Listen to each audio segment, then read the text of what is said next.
Okay, तो आज का हमारा जो टॉपिक है वो क्या है, इलेक्ट्रोनेगेटिविटी एंड इट्स ट्रेंड। ठीक है, इलेक्ट्रोनेगेटिविटी क्या होती है और उसका क्या ट्रेंड है प्रोडक्ट में, इसकी हम बात करेंगे। तो इलेक्ट्रोनेगेटिविटी पहले इसकी बात करते हैं। क्या होती है electronegativity?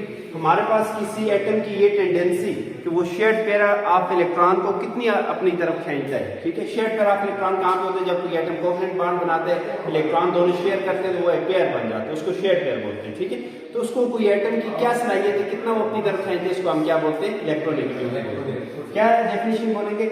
The relative tendency of an atom, कि किसी एटम की ये टेंडेंसी है to attract the shared pair of electron towards itself, जो शेयर्ड पेयर ऑफ इलेक्ट्रॉन है उसको अपनी तरफ खींचने की जो सलाहियत है किसी एटम की, उसको हम क्या कहेंगे?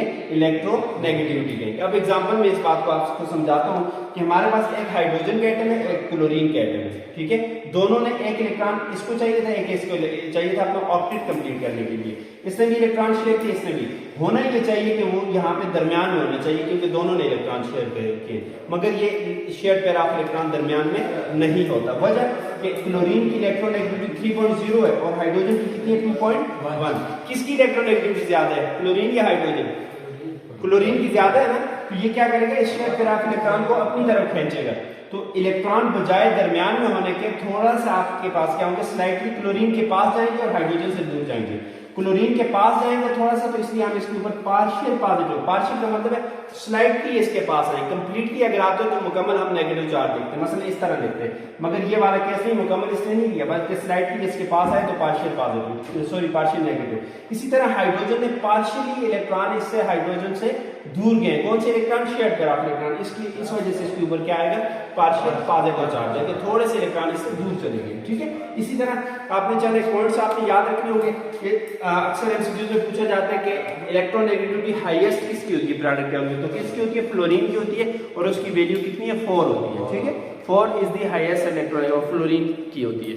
इसी तरह लोएस्ट इलेक्ट्रोनेगेटिविटी जो है वो सीजियम की होती है, 0.7 के करीब होती है। ठीक है, ये बातें आपने याद रखी। अच्छा, हम बात करते हैं ट्रेंड इन पीरियोडिक टेबल के। पीरियोडिक टेबल में इलेक्ट्रोनेगेटिविटी जो है ये कैसे वेरी करेगी, कैसे ये चेंज होगी। तो पहले बात करेंगे पीरियड में कि when we move from left to right in a period, जो इलेक्ट्रोनेगेटिविटी है वो क्या करेगी? इंक्रीज करेगी। कि जब हम लेफ्ट टू राइट आते हैं पीरियड में, इस तरह पीरियड ये होते हैं हॉरिजॉन्टल रोज में, तो जो इलेक्ट्रोनेगेटिविटी है वो क्या करेगी? इंक्रीज करेगी। अब क्यों इंक्रीज करेगी? आपके पास इसका रीजन होना चाहिए। तो रीजन हमारे पास क्या है? पहली बात कि एटॉमिक, जब लेफ्ट टू राइट हम जाते हैं तो एटॉमिक साइज क्या करते हैं? डिक्रीज करते हैं। This is one of the reason कि इलेक्ट्रोनेगेटिविटी क्यों इंक्रीज करती है। ठीक है, दूसरी जो रीजन है वो आपके पास क्या है कि न्यूक्लियर चार्ज जो है वो क्या करते हैं? इंक्रीज होते हैं लेफ्ट टू राइट। और तीसरा आपके पास रीजन क्या है कि नॉन मेटालिक कैरेक्टर जो है वो क्या करते हैं? लेफ्ट टू राइट इंक्रीज होते हैं। याद रखिए इलेक्ट्रोनेगेटिविटी नॉन मेटालिक कैरेक्टर से रिलेटेड है, तो नॉन मेटालिक कैरेक्टर इंक्रीज होगा तो इलेक्ट्रोनेगेटिविटी इंक्रीज होगी। इसी तरह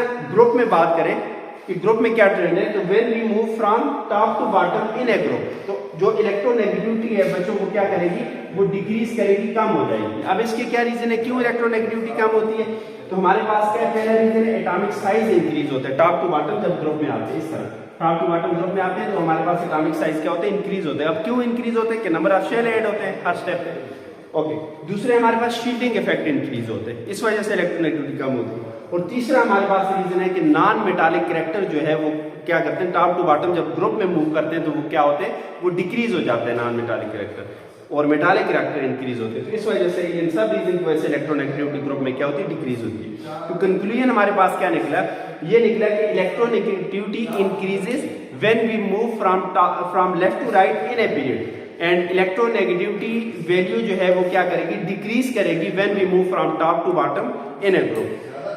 यहाँ पे छोटा सा मैं पॉइंट आपको समझाऊं कि इलेक्ट्रोनेगेटिविटी का जो टेबल हमारी बुक में बना हुआ है उसमें आर्गान के नीचे कोई भी वैल्यू नहीं लिखी हुई। तो मुझे कोई बच्चा आंसर कर सकता है कि आर्गान के नीचे, आर्गान की कोई भी इलेक्ट्रोनेगेटिविटी नहीं लिखी हुई, वजह क्या है? रीजन क्या है?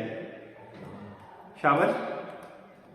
आर्गान जो कि एक नोबल गैस है, ठीक है, इसका जो इलेक्ट्रॉनिक कन्फिगरेशन है वो स्टेबल है, इसको मजीद इलेक्ट्रॉन की जरूरत नहीं होती, ये बॉन्ड नहीं बनाता। हमारे पास इलेक्ट्रोनेगेटिविटी क्या होती है? ये बॉन्डेड कंडीशन में कि जब इलेक्ट्रॉन एटम बॉन्ड बनाएंगे, इलेक्ट्रॉन पेयर शेयर होगा, उस इलेक्ट्रॉन पेयर शेयर पेयर को कितना कोई एटम अपनी तरफ खींचेगा। चूंकि ये कोई बॉन्डिंग में इन्वॉल्व ही नहीं होता, इसलिए इसकी कोई इलेक्ट्रोनेगेटिविटी भी नहीं होगी। पॉइंट समझ आया? So this is all about electronegativity and its trend in the periodic table.